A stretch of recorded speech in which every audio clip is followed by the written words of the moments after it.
Doncs penso que el més revelador d'aquesta obra és que hi ha com diversos codis actorals, que no és una obra que comenci i acabi en gènere de comèdia o de tragèdia, per exemple, o de drama, sinó que doncs, comença amb un, que no us revelarem perquè faci més misteri, i acaba d'una altra manera. No? I aquest viatge a través dels gèneres teatrals com a actors és bastant interessant d'haver investigat. Exacte, deixeu-me parlar a mi perquè és que tinc poc temps i bueno, tinc una altra cita ara mateix.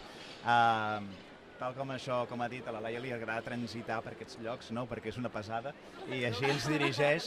Aleshores, jo el que volia deixar en constància abans de marxar és que aquesta obra, el punt de partida, és la final de la Copa d'Europa de Wembley, del Barça, que jo, que sóc el més vell de la companyia, l'any 92 jo tenia 11 anys en concret i recordo veure aquest partit i clar, va ser una passada, no? Llavors, reviure entrant al Teatre Tantarantana a veure una pantalla gran en projecció d'aquest partit és una passada.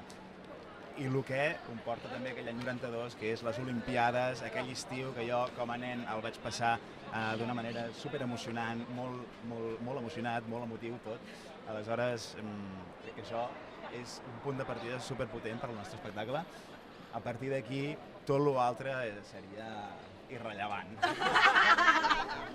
Molt bé, doncs ja pots marxar, Josep, gràcies. Jo vull dir que, al contrari d'ell, jo no sabia absolutament res del futbol, ni sé res de futbol. De fet, he après a dir Koeman, que a dia d'avui sé que és un jugador de futbol, i gràcies a això, i gràcies a la nostra professió, que és tan maca, que fa que puguem entrar... Gràcies per la teva aportació, Mingo.